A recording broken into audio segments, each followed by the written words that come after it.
ዛኢል ሙሻሂዲን እንደምታዩት ወደ ቤት እየገባን ያለ ነው። ሙሽራ እንደዚህ ፏ ብሎ በጁባ ወደ ተከበረው ቦታ እየገባ ነው። አይ ቲንክ ሚስቱ ሊወስድ መሰለኝ። እስኪ አይደለም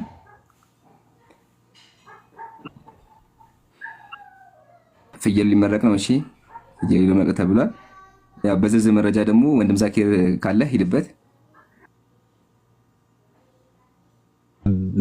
ድምጽ ቢያሰማ አልጮህም ምን አላለ እንዳልከው ይምሩ እንዳልከው ጺም የለው ትንሽ ስትህ ለፍየሉ በቃ አንዴ ያሳዩን እስኪ። ኸይር ያው እንደሰማችሁት ሪፖርተራችን ዛኪር በሱ በኩል የተሰማውን ነገር አቅርቦልናል።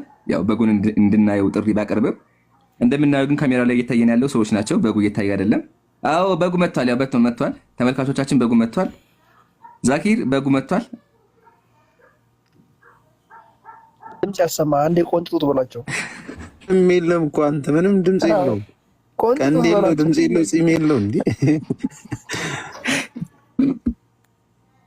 ማሻአላ። አይ እስቲ እናያለን እንግዲህ። ያው እንደምታዩት ወንድማችን ኢብራሂም ፋብሮ እዛ ተቀምጧል። ማሻአላ በጣም አምሮበታል። መብሩክ ማናል መብሩክ። ከጎናችሁ ዘገበኝ ያለሁት እኔ ወንድም ኢምራን ነኝ። እሺ አይ ቲንክ ቁርአን እየተቀራ መሰለኝ። ቁርአን ሳይሆን ኹጥባ እየተደረገ ነገር መሰለኝ አይደለ?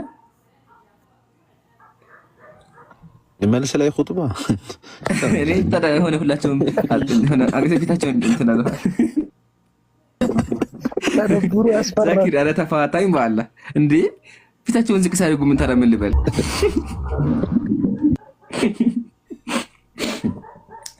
ይምሩ እኔ ቤቴ ላይ የሆነ ጽሁፍ ለቅቄ ነበር ማለት ነው። ኑ ጺም የሌለው ፍየል ላሳያችሁ ብያቸው፣ ከዛ ኮሜንት ላይ ምን ቢሉ ጥሩ ነው? አንተ ሰው ይኮምሰው ይቀልድ የለ እንዴ? ሴት ስለሆነች ነው የአጅነቢ ድምፅ ሀያ አድርጋ ነው በጎነ ፍየሏ ማለት ነው። በሴት መጣ ነው ካላችሁ እሺ ሰው እኮ እንደው ቆይ ኮሜንት ከየት ይመጣላችሁ? አልብሰው አሁን አልብሰው ጠጋ አድርጉለት። አልብሰው ነጭ አድርገው ካለህ በነካጅ ለፍየሏም አንድ ኮፍያ ብታለብሳት የኔ ቅርብኝ። አይ በቃ ፍየሏን አልብሳት ቶ ጠጋ ያርግልህና አንድ ፍየሏን አንድ ደግሞ እሱን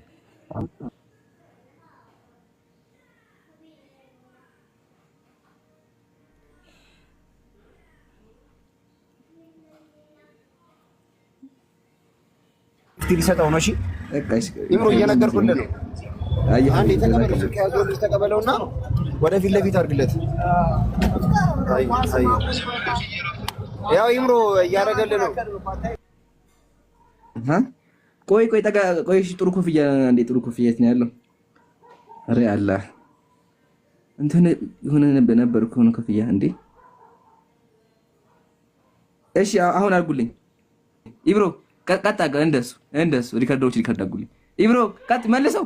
አረ መልሰው ኮፍያዬን አበላሸብኝ ካሜራማኑ። ቆይሽ ድጋሚ አድርግልኝ ኢብሮ ቀጥ በል።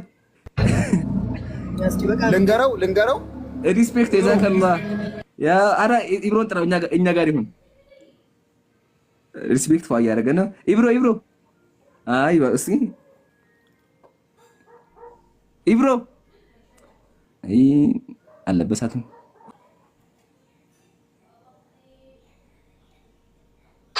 አብሽር መርሐባ። ዝም ስትሉን እኮ እንደው በእርሶ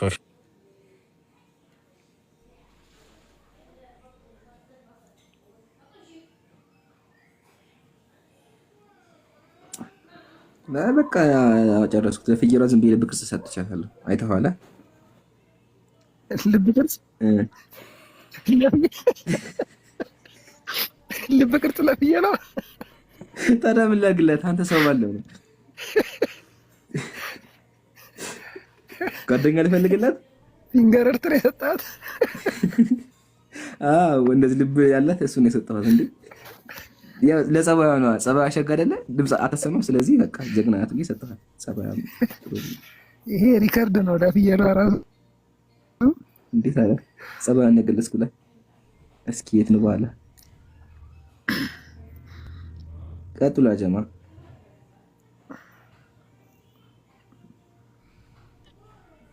አይዛኢል ሙሻሂዲን እንደምታዩት ያው ቡናና ዳቦ እየተበላ ነው ያለው።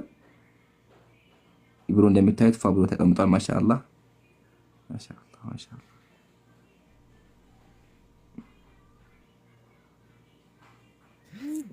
ዛኪር ቡና ጠጣ። ዛኪር እያወራቸው አውቀውሃል፣ ወላሂ አውቀውሃል። ዛኪርና ቡና አሉ እዛ ሐዋሳ ሄደን ማለት ነው ያጀማ። የሆነ ቦታ ከተልታ ቡና ነው የሚለው በቃ ቡና ቡና ቡና። እዚህም አዲስ አበባ ከተገናኘን ስንዞር በቃ ቡና ቡና ነው። ናም ዛኪር ቡና ነው። ያው ቴሌግራም ላይ ያላችሁ ዛኪር ጋር ቡና ነው ወሬውና ማሻአላህ ቡና። እኔ ደግሞ ታውቃላችሁ ያው ወተት ምናምን ነው የምወደው ውሃ። ዛኪር እዚሁ መልክ ልስራ ብዬሽ እኮ ነው። እዚሁ መልክ ልስራ አይታወቅም። የወደፊት እንትን እያዳመጡ ሊሆን ስለሚችሉ እንደስ በቃ እንደ ጀዛከላ እና ጀማ እኔ ወተት የምጠጣው ወተት አጥሚት ምናምን የምጠጣው እንጂ እንደዚህ አይነት ነገር አልጠጣም። እኔ ጥሩ አይደለም ታውቃላችሁ። ቡና ነገር ጥሩ አይደለም። ሻይ ራሱ አልነካም። ምን ይገርማቸዋል። አይ ሳክስ ነው የሚፈልግ በሉ ለቀጥ ብለ ማንኛው ዛኪሩ አይደለም ግን ያው ፍየሏ ሲጀምር ፍየል ራሱ አመዝልም አውቆ ላለ ፍየል ነው የሚመስለው። ምንም በቃ ያወራ አይበላ። ድምፁን እኛ ራሱ አልሰማነውም። ቼክ እያደረግን ነው የፍየል ነው አይደለም ምናምን ብለን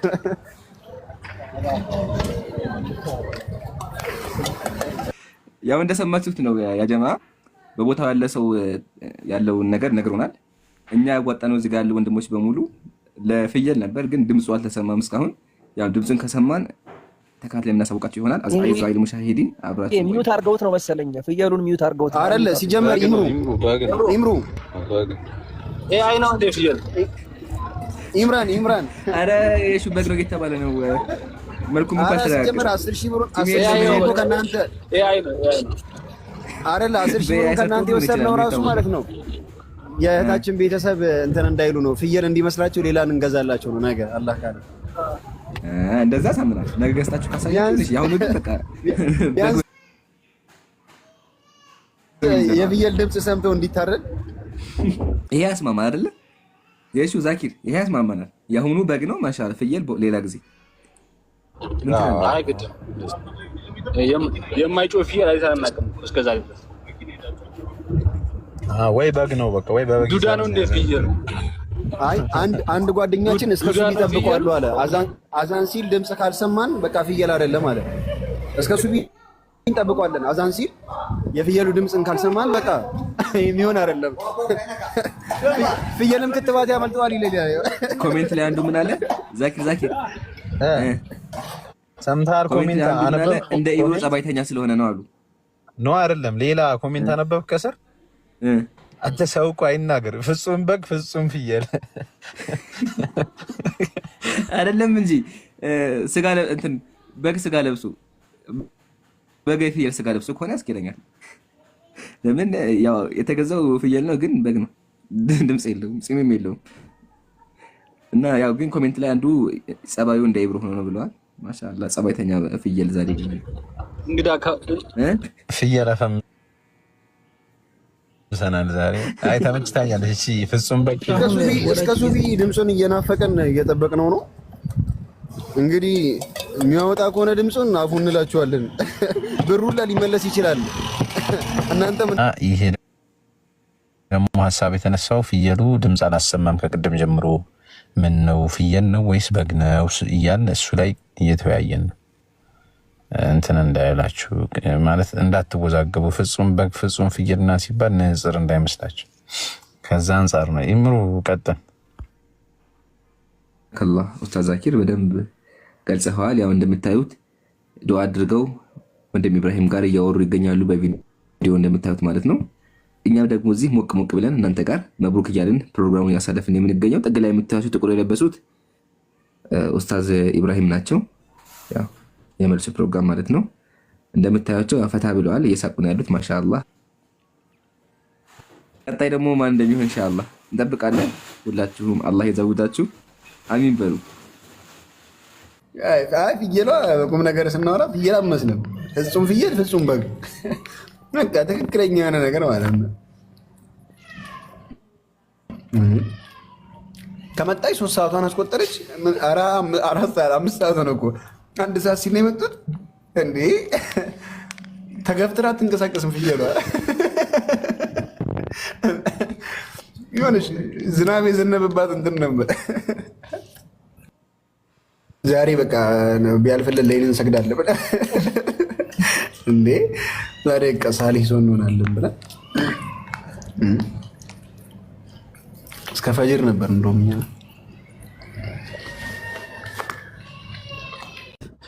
ምንድን ነው የምትለን? እኔ እንግዲህ ምን እላለሁኝ? እኔ የመጣሁት እንደ ትላንቱ ከአንተ ጋር ለመወያየት ነበረ። ያው የውይይቱ ርዕስ ወደ ሌላ ፖይንት ገባና በዛ ዙሪያ ላይ እንግዲህ ነገር እያነሳው ብዙ ነገሮች አለን ማለት ነው። እሺ ምንድን ነው የምትለን?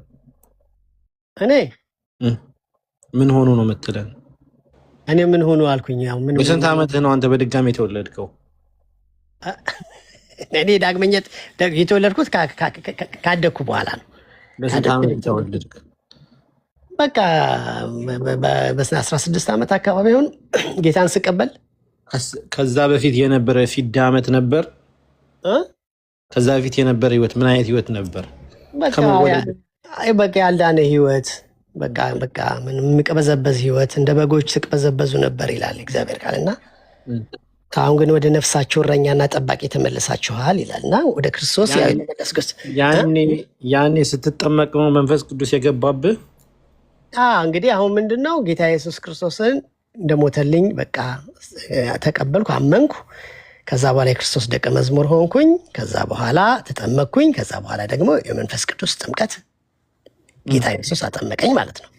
ምን ተሰማ መንፈስ ቅዱስ ሲገባ ውስጥ ላይ? ውስጥ የሪጆ በቃ ምን እንዴት ቃላት እንኳ ሊገልጽልህ አይችልም። ቃላት አይገልጸውም። ደስታው ያለው ውስጡ ያለው ሀሴቱ ቃላት ሊገልጸው አይችልም። እና ይሄ እድል ለእናንተ ለእያንዳንዳችሁ እንዲሆን ያ ነገር ሰይጣን ይሁን መንፈስ ይሁን እንዴት በምንለያቸው? አንተ አሁን ኑሪ አሁን እንደዛ ነው የሚታየ። ለምን አንተ አታውቀውም? ይሄን ዓለም ስለማታውቀው እንደዛ ነው የሚታየ። አወቃችሁ? በምን አወቅ? መንፈስ ይሁን ሰይጣን ይሁን እግዚአብሔር መንፈስ ነው እንዴ? እግዚአብሔር መንፈስ እኮ በምን አወቅ ነው? አንተም እኮ ለምሳሌ አዳም ለምሳሌ አንዳንዴ ሐኪም ቤት ሄድና ማለት ነው ኖርማሊ ዝም ብለህ ሐኪም ቤት ደርሰህ በመምጣት የተሻለ ይመስልሃል ሜንታሊ ማለት ነው። እንደዛ አይደለም እኮ በምን አወቅ? እንዴት በምን አወቅ? በቃ በመንፈስ ቅዱስ በኃይል ነው አይተናል። ስትወለድ እኮ ስትሞላ ማለት ልክ እንደ የሆነ መቼም እንደ ጎማ የምትነፋው ነገር የለም አይደል? አይደለ እኮ ፋየር ነው፣ እንደ ፋየር ነው የሚሆንብህ። በቃ እግዚአብሔር ኖ አንተ ለምን ትስቃለህ? አንተ እኮ ስለማታውቅ እኮ ነው የምትስቀው። እውነቱን ነው ግን እኔ እየነገርኩህ ያለሁት አንተ ይሄ ነገር አለ ወይ ለማለት መንገዱን መከተል ነው እንጂ አንተ ያንን ነገር ስላላወቅ የሰይጣን ነው የምን ነው ማለት ይሄ ትክክል አይደለም። ነኑ አልገባም እኮ እኔ እኮ የታኩኝ ትሞላለህ ስትለኝ እንደ ፋየር ነው አልከኝ። እንደ ፋየር ስትል አስረዳኝ አልከኝ። እንዴ ላስረዳህ እኮ እየሞከርኩ ነው ያለው እኮ እኔም ለመረዳት እኮ ነው። እንዴ እዚህ ጋር እኮ ጦርነት አይደለም እኮ አንዳንዴ እኮ እየተሳሳቁም እኮ መማማር የሚባል ነገር አለ እኮ።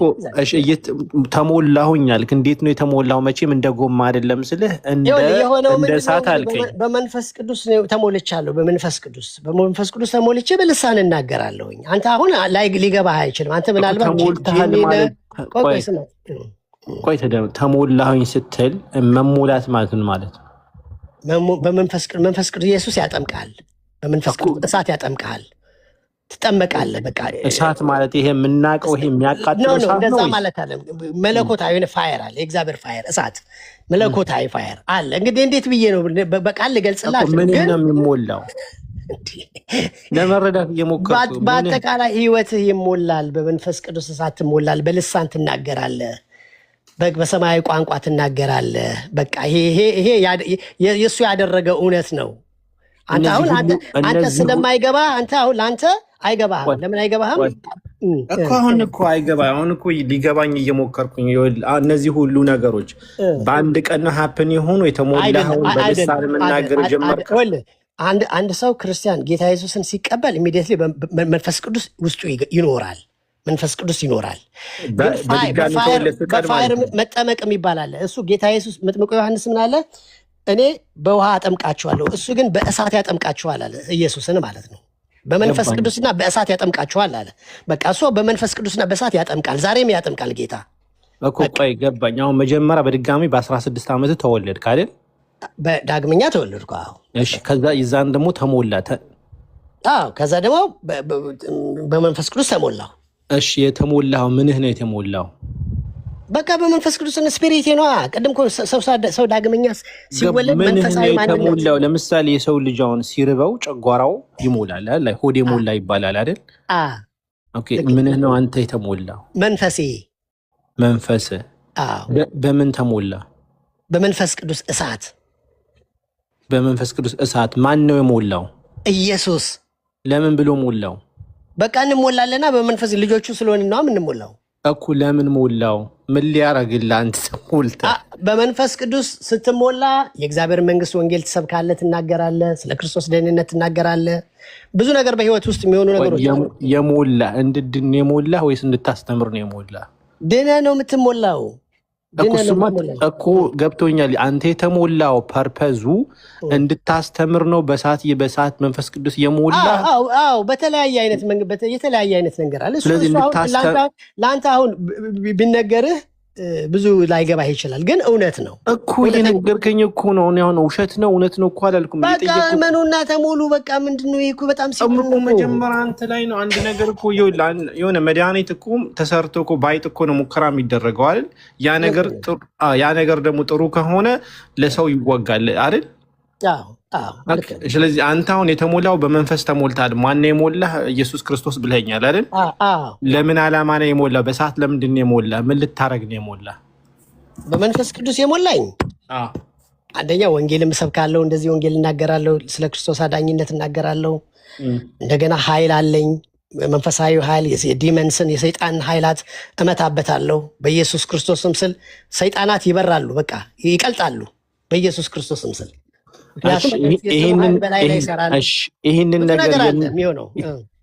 ይህን ነገር የሚያደርገው በእሳት የተሞላ ነው ወይስ በውሃም የተጠመቀው ይሞላል? እንግዲህ ምንድነው አንተ ምንድነው መንፈስ ቅዱስን ማጥመቅ ኢየሱስ ያጠምቃል። ይሄ እውነት እኮ ነው ኑርዬ፣ እውነተኛ ነገር ነው። አንተ ውሸት እውነት ነው አይደለም ያልኩት። ልጨርስ። አዳምጠኝ። ተሞላኝ እኮ አልከኝ። አንተ የተሞላኸው ለድነትህ ነው የተሞላኸው ወይስ አይደለም? ለድነትማ ማመን ነው የሚያስፈልገው። ለድነት ዳግመኛ ለመወለድ ማመን ብቻ ነው የሚያስፈልገው። በክርስቶስ ገብቶኛል። የተሞላኸው ሰዎች እንድታስተምር ነው። እንዳስተምርበት እንዳልኩ ቅድም ከጠላት አሰራር ከሰይጣን አሰራር በሙሉ በላይ እንደሆንበት የመንፈስ ቅዱስ ፍሬዎች በውስጥ እንዲያብቡበት እንዲበቅሉበት ብዙ ነገር አለ። አሁን ለምሳሌ እኔን አስተምረኸኝ ማለት ነው እና ከዛ በኋላ ትምህርቱን ከተቀበልኩኝ ለኢየሱስ ሄደህ ሙላበት ብለህ ነው መጥቶ የሚሞላብኝ? አዎ እንጸልያለን፣ መጥቶ ይሞላል። ትምህርቱን ተቀብሏል፣ ሄደህ ሙላው ትለዋለህ። እንጸልያለን። አሁን ለምሳሌ አንተ አመንክ፣ ክርስቶስ እንደሞተልህ ስለ ኃጢአትህ እንደሞተልህ አመንክ፣ ተቀበልክ፣ በመንፈስ ዓለም ውስጥ ተወለድክ ማለት ነው። ክርስቶስ ደግሞ አለ ዛሬም እስከ ዓለም ፍጻሜ ድረስ ሁሉ ጊዜ ከእናንተ ጋር ነኝ ብለዋል። እሱ ስላለ ያጠምቃል ማለት ነው እኮ። አሁን አንተ በቃ አስተምሮትን ከጨረስ በኋላ ሄደህ ሙላበት፣ በቃ ትምህርቱን ተቀብሏል ትለዋለህ። እንጸልያለን። አንተ ራስን ብትጸልይ ይሞላል፣ ምንም ችግር የለውም። አንተ አሁን ቆይ አዳምጠኝ። አሁን እኮ ትምህርቱን ተቀብያለሁ ናና ሙላብኝ ብዬ ነው የምጸልየው ወይስ በቃ ክርስቶስ እንደሞተልህ ስለ ኃጢአት እንደሞተ አምነህ ተቀብለህ ከዛ በኋላ ጸልይ ብትፈልግ ትሞላለህ። አንተ ያኔ አንተ ካመንክ በኋላ ነው መጥቶ የሞላህ አይደል? እና ሙላልኝ ብለህ ነው የሞላልህ? ጸልያለሁ። ጌታ ሆይ በመንፈስ ቅዱስ ሙላኝ ብዬ ሙላልህ። ታውቀዋለህ ማለት ነው? አውቀዋለሁ። መጥቶ ይነካሃል ነገር እንዴት ታውቀዋለህ ሲመጣ? እንዴት አይነት ነገር እንደ እሳት ነው ይሆናል። በቃ አሁን የኔን ልምምድ ነው የምነግርህ። እኔ ተንበርክኬ እየጸለይኩ ነው እኔ የተሞላሁት በመንፈስ ቅዱስ እሳት የተሞላሁት ተንበርክኬ እየጸለይኩ ማለት ነው። እየጸለይኩ መጥቶ ሞላኝ ጌታ። መሙላት እንዴት አወቅ? እንዴት አላውቅም። ለምን እንዴት አላውቅም ማለት ሞላ። በልሳን ተናገርኩ ኖ ከሞላ በኋላ ምን አረክ ሳይሆን መሙላትን እንዴት አወቅ? ሞልታል። ለምንድን ነው የምትስቀው? ምን ያስቃል? ለምንድን ነው ለፍጥረታዊ ሰው እኮ የእግዚአብሔር ነገር ሞኝነት ነው ይላል፣ አይቀበለውም ይላል። ፍጥረታዊ ሰው ስለሆንክ እኮ ነው አንተ ስፒሪቹዋል ፐርሰኑን የዛን ጊዜ ሁሉ ነገር ይገባል። አይደለም ለምሳሌ ምን ያስቃል? ምን የተናገርኩት ነገር ያስቅ? ምንም አያስቅ። ለምሳሌ ምሳ ስትበላ ያው መጥገብህን ታውቃለህ አይደል? አውቃለሁ። ከዛ ምግቡን ትተዋዋለህ። ኢየሱስ መጥቶ ሲሞላህ መሙላቱ እንዴት አወክ ነው? ተቃጠልኩ ነው እኮ የምልህ። ለምንድን ነው የምትስቀው? ምን ያስቅሃል? ምንድን ነው የሚያስቀው? አንተ ስላላየው ስላልተለማም እናንተ ሰፈር የለም ሊኖርም አይችልም እንዲህ አይነት ልምምድ። ለምን ክርስቶስ በዛ በኩል አይመጣም? ግን ይሄ ማለት ኖ አይደለማ። ምንም ያስባል። እኔ ላውራው ኑሬ ላውራው ያለው የኔ ልምምድ ነው ላውራላችሁ። እኔ ላውራ። ቆይ ኑሬ ጌታ ይርዳችሁ፣ ኢየሱስ ይርዳችሁ። ላግዝ እኮ ነው ሽሜ። ኑሬ ሽሜ ጠብቀኝ። ሽሜ መኪና አለ እንትን ኑሬ መኪና አለ ወይ ደግሞ የጓደኛ ወይ አንተ መኪና አላችሁ? መቼም ይኖርሃል እዛ ጋር የደሃ ነው መኪና አለ ኑሬ መኪና አለ? ጨረሰኝ። መኪና አለኝ አልሐምዱሊላህ ማሻአላህ። እሺ መኪና ካለ ጎማውን እንትን ታስሞላዋለህ አየር ሲፈነዳ ሲተነፍሰ ከፈነዳማ ታስለጥፋለህ። መሙላቱን በምንድን ነው የምታውቀው? አየር ስታስሞላ ሲሞላ ነው በቃ ወይ ቁጥሩ ያሳየኛል። እንትኑን ከመነዳሪ በሱ ነው የምታውቀው? በቃ እንደዛ ነው የምትሞላው። ኦኬ እሺ። አሁን ወደ ሽሜ ልመልስና ሽሜ ይኸውልህ አሁን እኮ ተስማምተናል። እየቀለዳችሁ ነው አይደል? ምን እየቀለድን አይደለም፣ እየቀለድን አትቀልዱ። ጌታ ይርዳችሁ። እቺን ምድር ሳትለቁ ይሄንን ህይወት እግዚአብሔር ያሳያችሁ። በቃ ጸሎት ይሄ ነው ለእናንተ ለወንድሞቼ።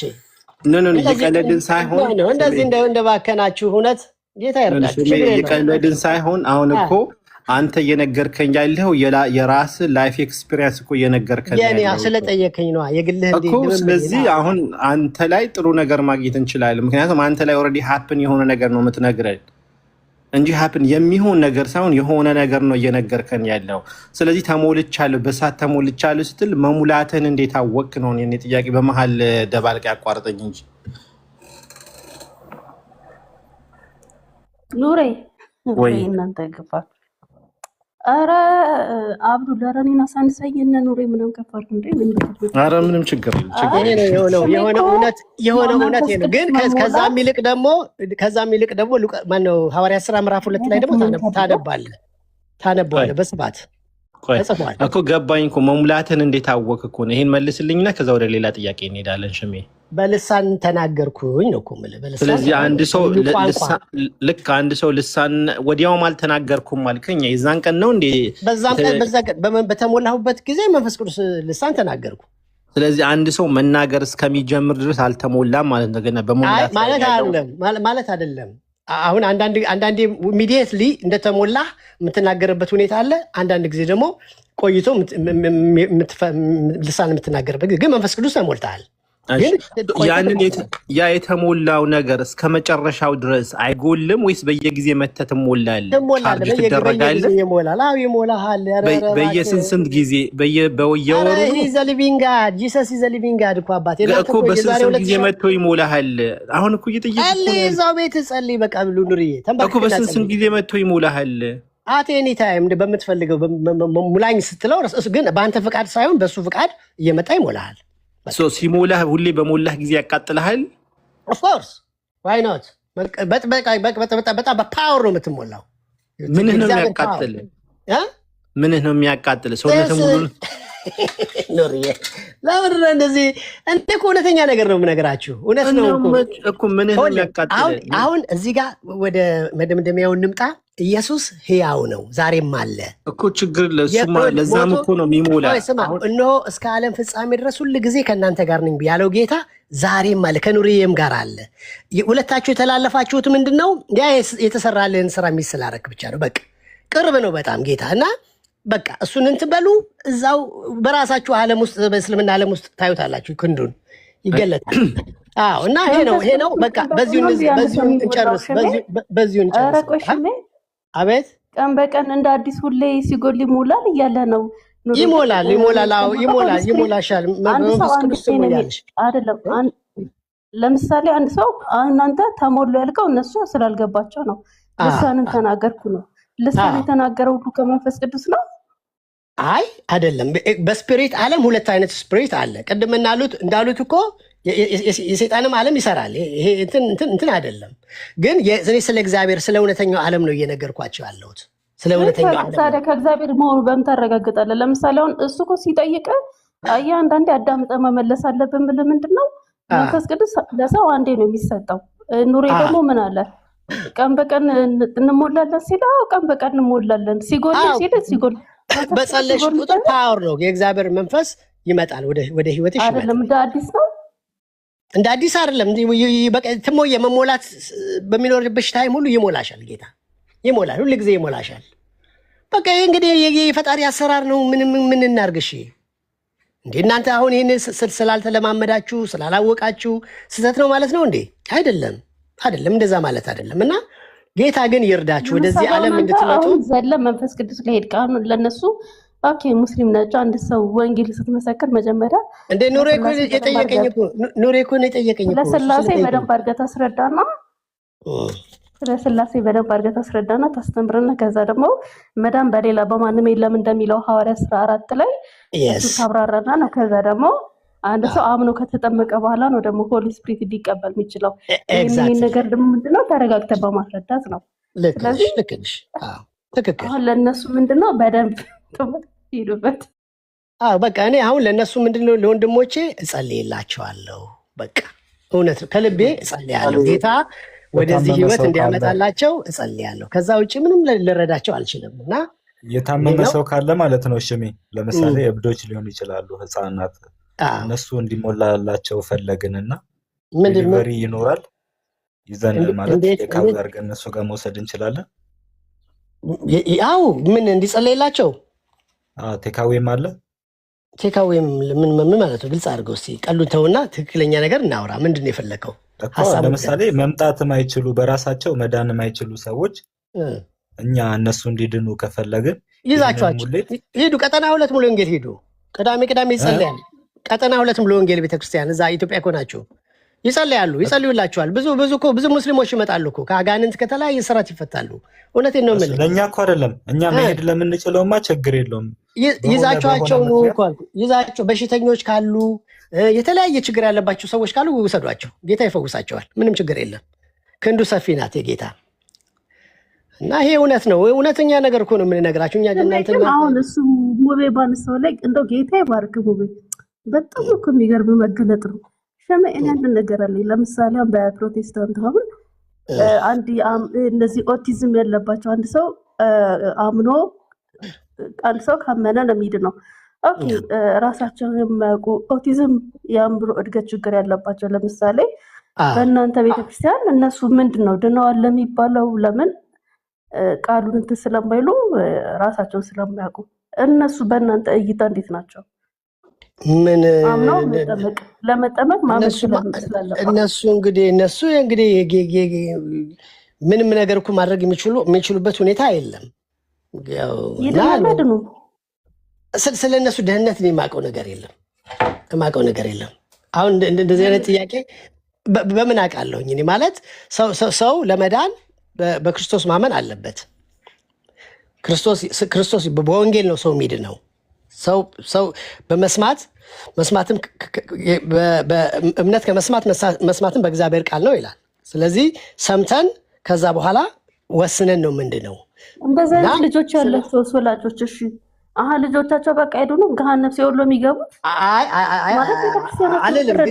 ስለ እነሱ ስለ ወላጆቻቸው ሲል ይምራቸዋል ብዬ አስባለሁ። በወላጁ ምክንያቱም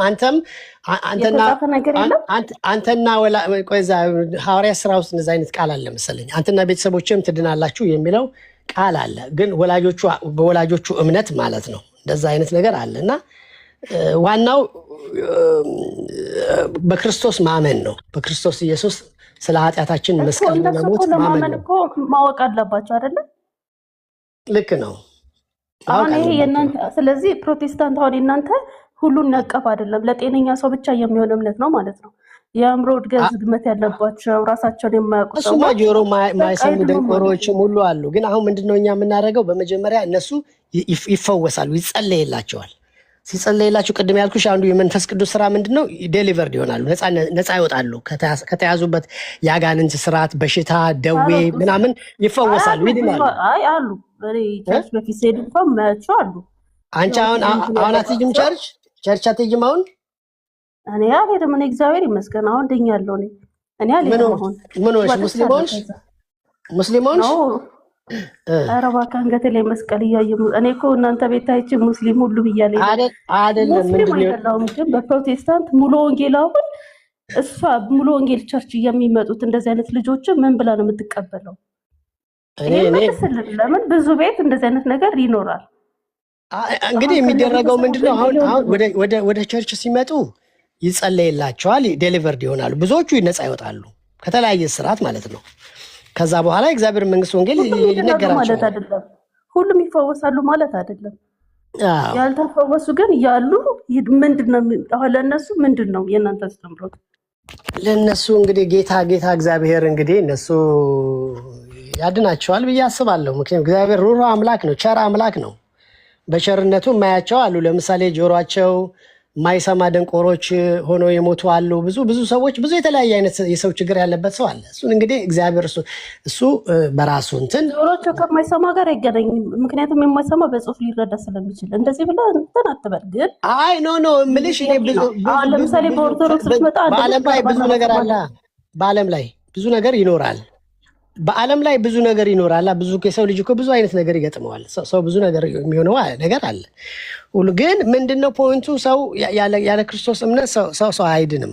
በቃ መጽሐፍ ቅዱስ የሚያስተምረው እውነት ያ ስለሆነ ሽሜ ይሄ እንዳለ ሆኖ በፕሮቴስታንት አንድ ልጅ ተወልዶ በ13 ዓመቱ ውሃ ጥምቀት ይወስዳል።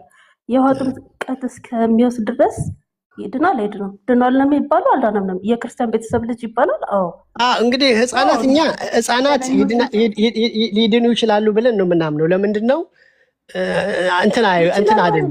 እንትን አይሉም? ሁሉ ጀምሮ ከመጀመሪያው ጀምሮ እስከ ዓለም ፍጻሜ ድረስ ያለውን በሙሉ ያውቃል። ለምን? እሱ ፈጣሪ አምላክ ነው፣ ሁሉን ያውቀዋል። አሁን ፈጣሪ ያውቃል አያውቅም አላልኩም። እሱ ሳይሆን ጥያቄ አምላክ ነቢያቶች ሲልክ የነበረው ህግ ሲሰጥ የነበረው የኑህ ህዝቦችን ሲያጠፋ የነበረው እነሱን ስላላመለኩት፣ የፍርዓውን ህዝቦችን ሲያጠፋ የነበረው እሱን ስላላመለኩት፣ ሌሎቹም ህዝቦችን ሲያጠፋ የነበረውን የብሉይ ኪዳን አምላክ እንዳንተ እምነት ሰዎች እንደማይድኑ ኢየሱስ ካልሞተ የማይድን ከሆነ የሰው ልጅን ወደ አምላክ መመለስ የማይችል ከሆነ ለምን ነበር ህግና ነቢያትን ሲልሰጥ የነበር ነቢያቶችና ህግን ሲልክ የነበረው? ፈቃዱ ስለሆነ ነው። ምን ልበል? አያድናቸውማ። አደም ከኤደን ገነት እንደሚወጣ አያውቅም እንዴ? ያውቃል እኮ። እንዳንተ እምነት አያውቅም። እኔ አላልኩም። አሁን ስለ አደም እንሄዳለን። እንዳንተ ጥያቄ መልስ ከፈለግ ከመጀመሪያው ነው። ዓለም ከመፈጠር የሁሉ ነገር ከመሆኑ በፊት ሁሉ ነገር ያውቀዋል። ለምን? ፈጣሪ። ከአደም እንጀምርና ከአደም ግን ምን የሚባል ነገር አለ? ስርዓት የሚባል ነገር አለ።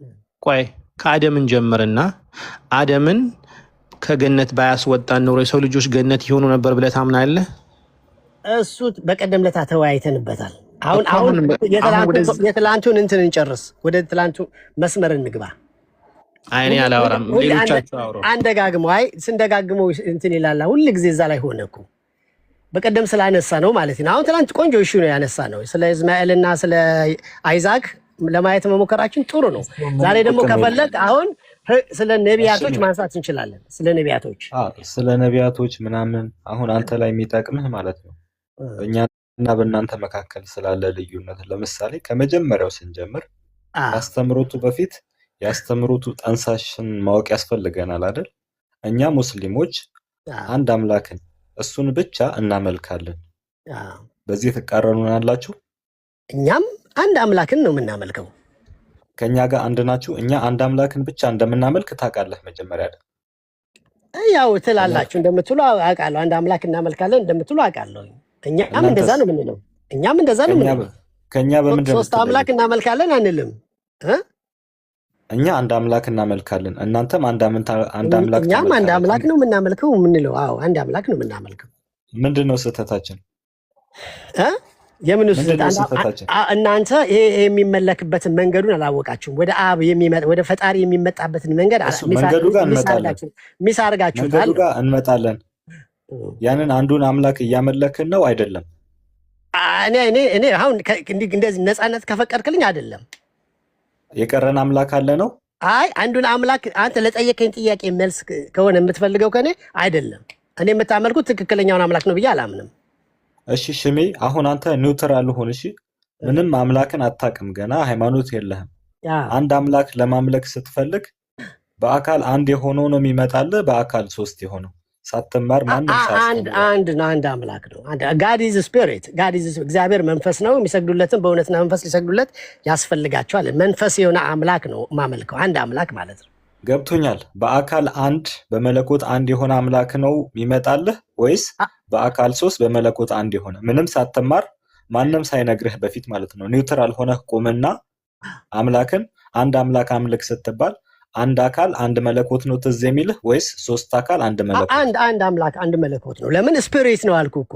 አሁን እናንተ የሚያስቸግራችሁ ምንድነው? ሶስት ሰዎች ታስቀምጡና ትቸገራላችሁ። እንደሱ ማለት አይደለም። ጋድ ኢዝ ስፒሪት። አንድ አካል ነው ሶስት አካል ነው ሚሳልልህ ትዝ የሚልህ ነው? አንድ አካል ነው፣ አንድ አካል ነው። እንዲያውም የሚታየኝም እንዲያውም በኢየሱስ ነው የማየው እኔ። ለምን ኢየሱስ ነው በአካል ነው። ተረጋጋ። ኢየሱስን ገና አታቆም ሽሚ፣ አታቆም ኢየሱስን፣ አብን፣ ወልድን፣ መንፈስ ቅዱስን አታውቃቸውም።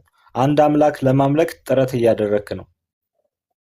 ያንን አንድ አምላክ ለማምለክ ስትፈልግ ማንም ካላስተማረህ እንዲሁ በተፈጥሮ ጭንቅላትህ አይምሮ የሚስልልህ አንድ አካል አንድ መለኮት ነው ወይስ ሶስት አካል አንድ መለኮት ነው አስተምሮት ሳትቀበል በፊት ማለት ነው? አንድ አምላክ ነው የሚመጣልኝ። አንድ አካል አይደል? አንድ አካል አሁን አንድ አካል ነው የሚመጣልኝ። አዎ። ለምን ሶስት አካል አልመጣልህም? እንዴ አሁን ሶስት አካል እኮ አይደለም አሁን የሚመጣልኝ። አሁንም እኮ አንድ አምላክ ነው የሚመጣልኝ። አንድ አምላክ ግን ራሱን በሶስትነት የገለጠ አምላክ ነው የሚታየው። ገብቶኛል። ሶስት አካል በሶስትነት የተገለጠው አንዱ ለምን ትዝ አላለህም? እንዴት አንዱ ለምን ትዝ አላለህም ማለት? እንዲሁ በተፈጥሮ አይምሮ ገና ሌላ እንትን ሳይጫንብህ በፊት አንተ አሁን ምንድነው ትዝ የሚልህ? እስኪ ስላንተ አስተምረኝና ልወቀው እስኪ። አሁን አንድ ሲባል ትዝ የሚለኝ አንድ ነገር ብቻ ነው። ምን ሌላ ሁለት ሶስት ነገር ትዝ አይለኝም። ለምሳሌ የተቀመጠ ሰው ነው ትዝ የሚልህ ወይስ የቆመ ሰው? ኖ እሱን ማንነቱን አይደለም ትዝ ይለኛል የምልህ። አንድ ሲባል ምንድነው ትዝ የሚልህ ነው ያልኩህ እኔ። አንድ ሲባል አንተ አብ፣ ወልድ፣ መንፈስ ቅዱስ በፍጹም ትዝ አይሉህም። አንድ አምላክ እግዚአብሔር መንፈስ ነው። ከዛስ ራሱን ግን በሶስትነት ገልጧል። እሱ ካስተምሮት በኋላ ነው። በቃ እንግዲህ እኔ ባስተምሮት ነው። አንተም እኮ በቁርአን እኮ ነው አላህን ያወቀው። በምን ታውቋለህ? ከዛ ውጪ አንድ ሰው አንድ አምላክን ላምልክ ብሎ ቢመጣ አስተምሮቱን ገና አያውቅም። አንድን አምላክ ስትሰብከው ይሄ አንድ አምላክ ማለት ይሄ ነው ብለህ ስትለው ሶስት አካልን ኢንዲኬት እያረክለት ነው የምታስረዳው። አሁን ምንድነው? አንድ እውነት እንነጋገር። መጽሐፉ ከመምጣቱ በፊት ቁርአንም ሆነ መጽሐፍ ቅዱስ ከመምጣቱ በፊት ሰው ሁሉ የአምልኮት እንትን ስላለው ወይ በዛፍ ሊያመልክ ይችላል፣ ወይ በተራራ ሊያመልክ ይችላል፣ ወይ በሆነ ነገር ሊያመልክ ይችላል። እኔ አሁን ስለ መሐይምነት ስለማወቅ እያወራሁ አይደለም ሽሜ። መጽሐፉን ከሰማን በኋላ አዳምጥ አንዴ። አንድን አምላክ ለማምለክ ስትፈልግ ለሰው ስታስረዳ እነዚህ ሶስቱ አካላት ናቸው አንድ አምላክ በመለኮት አንድ የሆኑት ብለህ አብ፣ ወልድ፣ መንፈስ ቅዱስን ኢንዲኬት ብታደርግለት ይህ ኒውትራል የሆነ ሰውዬ አንድ አምላክ አምልክ እያልከኝ ሶስት አካል እንዴት ትጠቅስልኛለህ ብሎ ይከራከራል? አይከራከርም? አይከራከረኝም። ለምን ይከራከረኛል? ይኸው ለምሳሌ እኔ እየተከራከርኩህ ነው። እኔ እኮ ብነግርህ እኮ ስለማትሰማኝ ነው። አንተ ላስረዳ ብሞክር ስላልነገርኩህ አይደለም። እኔ የምረዳውን ነገርኩ፣ ግን አንተ ደግሞ ያ ነገር ሊገባህ አልቻለም። አንተ አእምሮ ውስጥ ሊቀመጥልህ አልቻለም። እንግዲህ ምን ማድረግ ይቻላል? ያ ነው እኮ ችግሩ። ለምን እንዳልተቀመጠልኝ ታውቃለህ? አንተ መጽሐፍ አለ፣ ያነበብኩ መጽሐፍ አለ፣ ቀድሜ ያነበብኩ አእምሮ የያዘ መጽሐፍ አለ። ያ ነው። ለምሳሌ እኔ አንድ አምላክ እያመለኩኝ ነው። አንተ ሙስሊሞችን ስትጠራ ዩኒት ቱ ፊል የሆነ ሼም ምናምን ነገር ሊሰማህ ይገባል። ሙስሊሞች አንድ አምላክን እያመለኩ በሰላማዊ ሁኔታ በአካል በመለኮት አንድ አምላክን እያመለኩ ሳለ ኑ አንድ አምላክን አምልኩ ብለህ ስትጠራቸው ወዴት ነው እየጠራሃቸው ያለው? ሌላ እያላመለካችሁት ያለ አምላክ ነው የምትለው ወይስ እኛ አሁን ለምሳሌ ሰማይና ምድርን አንተን ኢየሱስን ሌሎችንም አካላት የፈጠረውን ሁሉንም ፍጥረታት የፈጠረውን ፈጣሪ እናመልከዋለን? እሱ ነው አንድ አምላክ የምንለው። እያመለካችሁት አይደለም ነው እኔ ደግሞ እያልኩ ያለሁት። አሁን ምንድነው አሁን ነፃነቱን ከሰጠኸኝና ከፈቀድክልኝ አይደለም እናንተ ይመስላችኋል እንጂ አይደለም ነው። ለምን የሱ መንገድ አለ። መንገዱ እሱንም እንድናመልክ እሱ ዲዛይን ያደረግልን መንገድ አለ ነው እንደኛ እምነትና እንደኛ ትምህርት። በጣም ጥሩ። እኛ ጋም አምላክን እንዴት እንደምናመልክ አምላክ ነቢያትን በየጊዜው አፈራርቆ እየላከ መንገዱን አሳይቶናል። ያንን መንገድ እሱን ብቻ እንድናመልክ ከሱ ውጪ ሌላ ማንንም እንዳንጣራ ኢየሱስም ቢሆን የሱ ባሪያና ነብይ እንደሆነ ነግሮን እንትን ብሎናል። እንግዲህ እሱ ነው እኮ አሁን ምንድነው አንተም ብቻም ሳትሆን ሌላም አይነት እምነት ያላቸው ሰዎች ቡዲስቶችም ሌላም ሂንዱስቶች ሂንዱ ሪሊጅን ኤኒባዲ ብጠይቀው ተመሳሳይ ነው ሐሳብ ነው የሚሰጥህ። ግን የትኛው ነው እውነት ነው? የትኛው ነው ትክክል ነው? አንድ ነው እውነት ያለው እዚህ ዓለም ላይ ብዙ እውነት ሊኖር አይችልም። ያ እውነት እንዴት ይታወቃል ነው? እንዴት እናገኘዋለን ነው እንጂ ሁሉም እኮ የራሱ አምላክ አለው። አሁን ቡዲስቶች ብታመጣ ሂንዱዎች ብታመጣ ይነግሩሃል የራሱ አምላካችን ብለው ይነግሩሃል እኮ ስለተማርተው አይደል? ሽሜ አንዴ ሳናረዝመው ኢየሱስ ራሱ አምላክ ራሱን በስንት አካል ነው የገለጸው? አሁን የስላሴን ፖይንት እንተወውና ወደ ሌላ እንግባ አልኩ እኮ። ስላሴው ላይ በስንት አካል ነው የገለጸው? እንተዋለን። ጠየቅ ስላሴን እኔ አሁን አልነጋገርም። በቃ ፍቀድልኝና ወደ ሌላ ፖይንት እንግባ። አሁን ትላንትና ያነሳነው ፖይንት አለ። አሁን ነቢያ ቆይ ለምሳሌ ትላንት ያነሳው ፖይንት ላይ የሆነ አዲስ ነገር አግኝተህ እሷን ለመተንፈስ ነው ዓላማ አይደለም። እሱ ደግሞ ምንም ጥቅም የለውም። ከኢየሱስ ክርስቶስ በኋላ ነቢይ ያለ ወይስ የለም በሚለው እንወያይ። ፈቃደኛ ችግር የለውም። እሱ አይጠቅምም። መጀመሪያ አምላክህን ወቅ። አምላኬን ማን ያውቀዋለሁ? አምላኬን ያላወቀው አንተ ነህ እንጂ እኔ አምላኬን አውቀዋለሁ። እሺ አሳውቀኝ ለኔ። አምላክ ራሱን በስንት አካል ነው የገለጸው?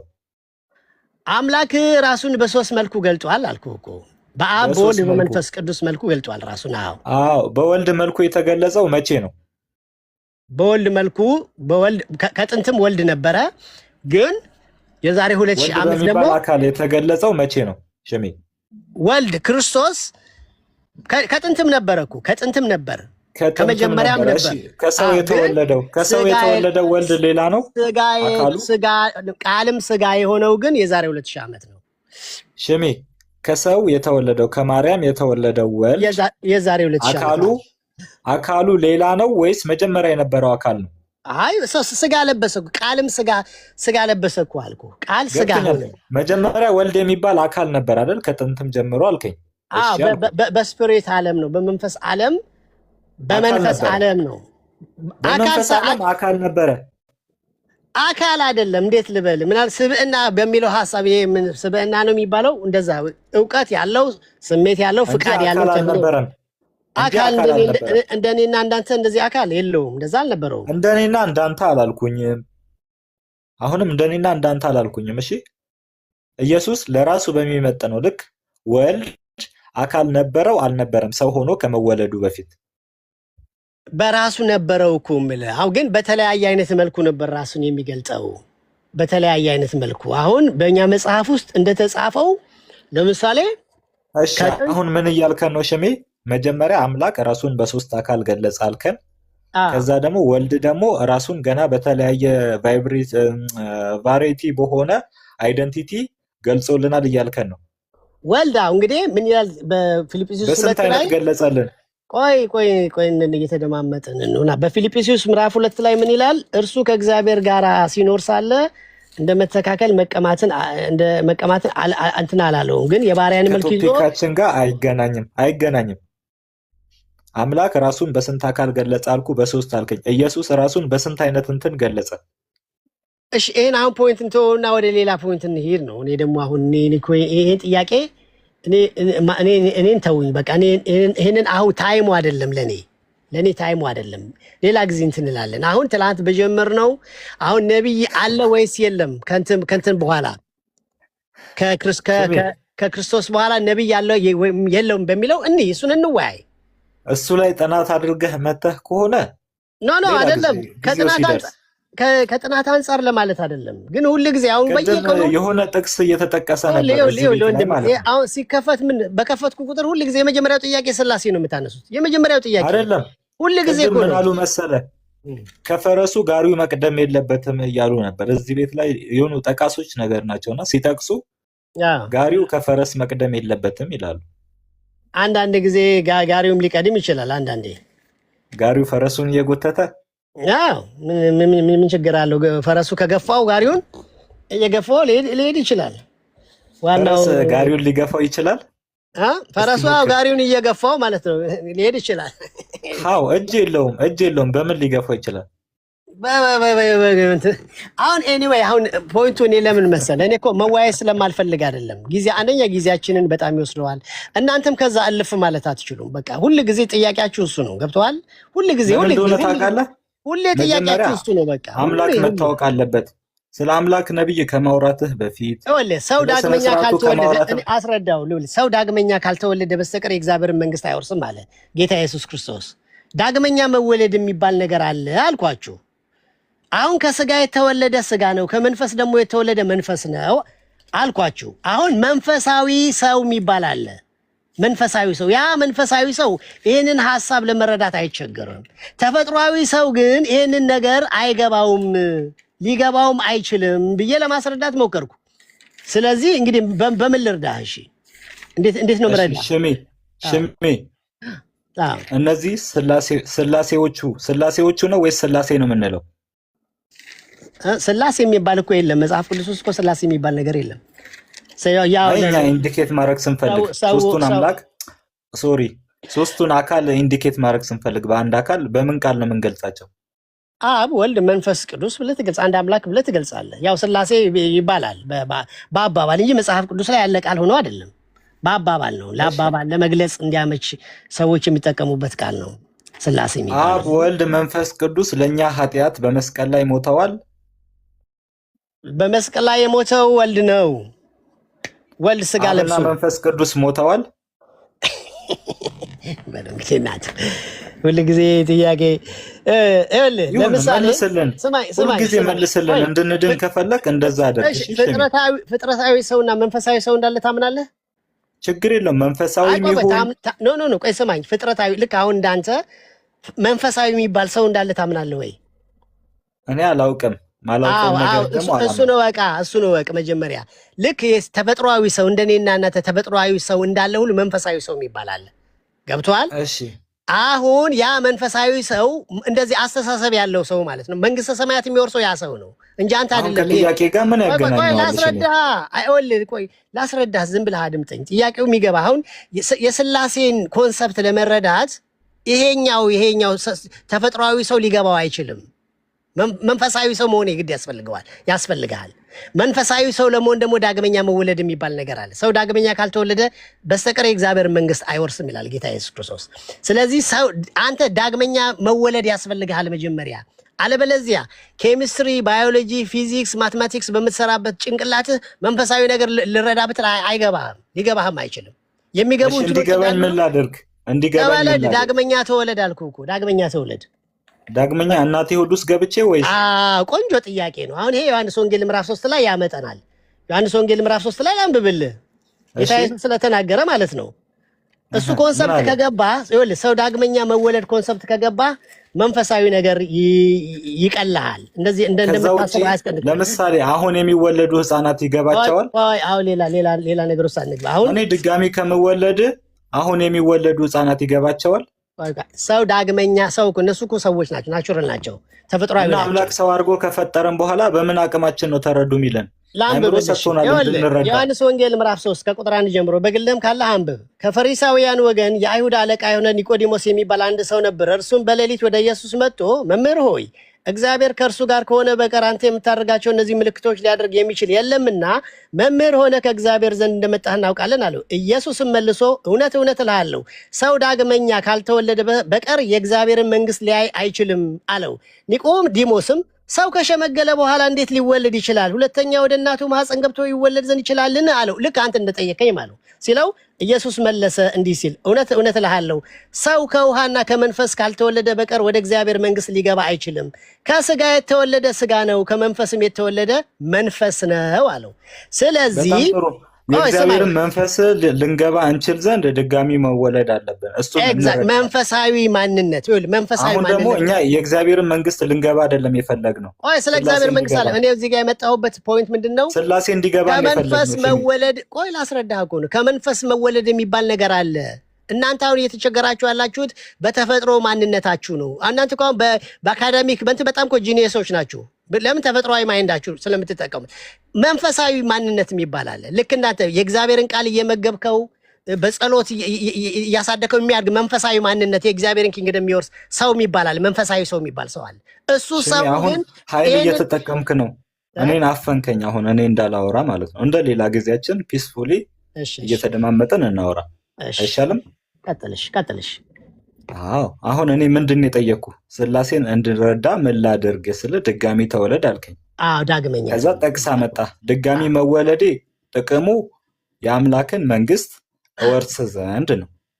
አንዱ እሱ ነው። እኔ ደግሞ የአምላክን መንግስት እወርስ ዘንድ ምን ላድርግ ብዬ አልጠየቅኩህም። ገና መንግስቱን ከመውረሴ በፊት በሱ ማመን አለብኝና በአምላክ ለማመን ምን ላድርግ ብዬ ነው የጠየቅኩ። በአምላክ ለማመን አእምሮ ፈጥሮልኛል። ለአንተ አሁን ለመቀበል አዳምጥ። አሁን አንተ በግ ምናምን ስትለን የእውነት በግ ልንሆንልህ አይደለም። እኛ በጎች አይደለንም፣ ሰው ሆነን ነው የተፈጠረው። እንደ በግ የዋህ ሆነን የምትለንን ነገር ሁሉ የምንቀበል አይደለንም።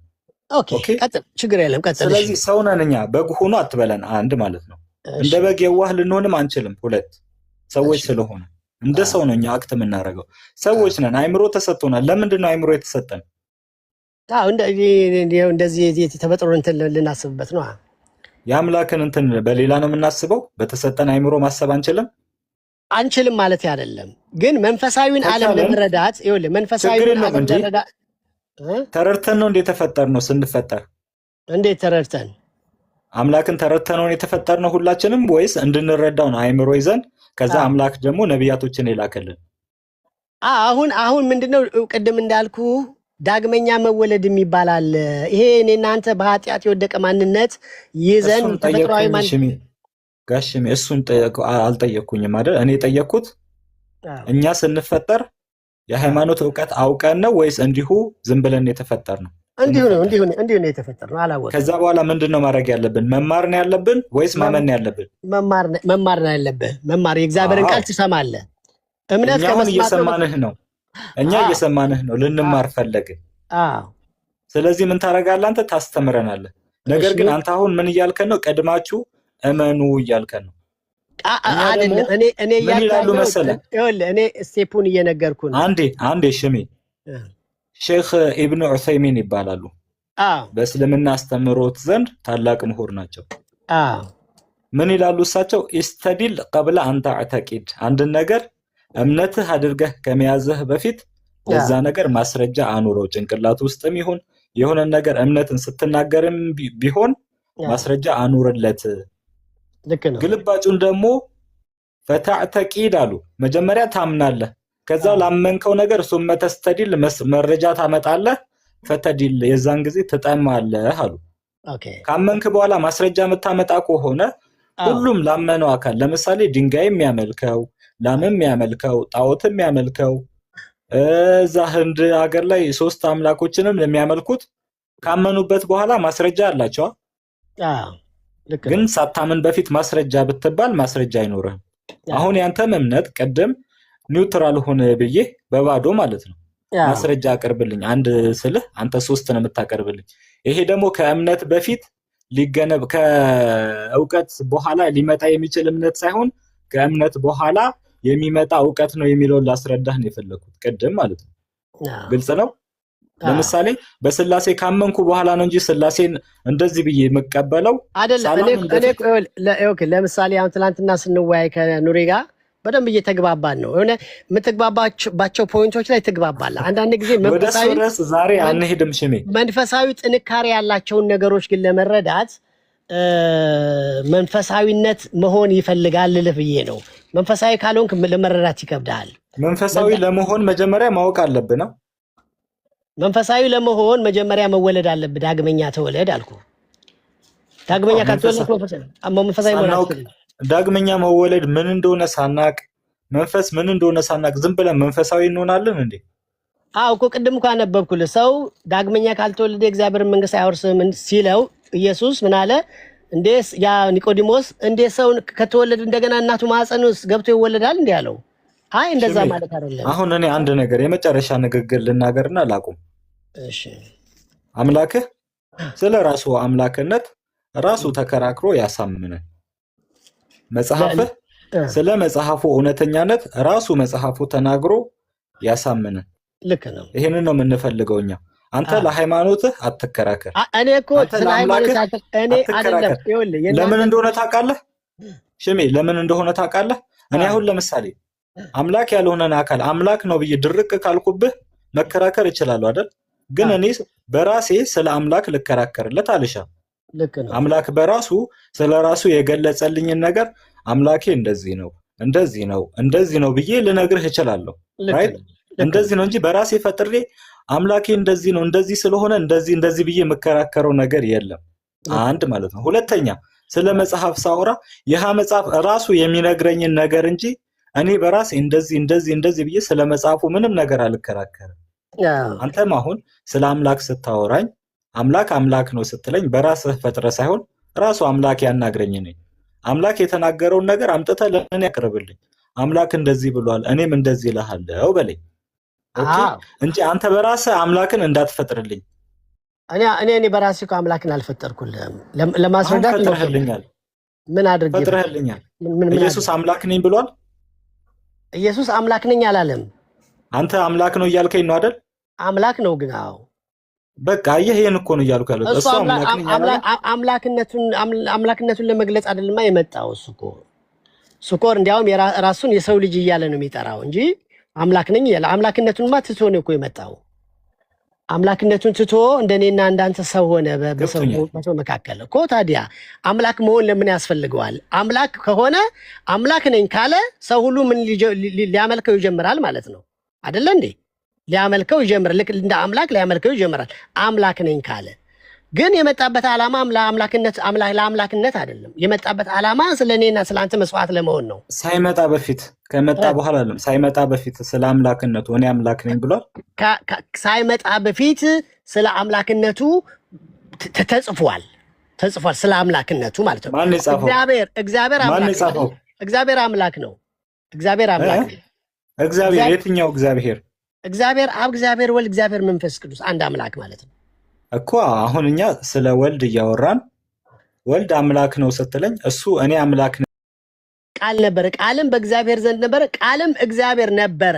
አሁን እዚህ ጋር ጸሐፊው ሊያስተላልፍልህ የፈለገው ስለ ስጋ ነው፣ ስለ አምላክነቱ አይደለም። በመጀመሪያ የነበረው አሁን ግን ቃል ሆኖ ስለተገለጠ ስለ ክርስቶስ ገባኝ። ቃልም እግዚአብሔር ነበረ።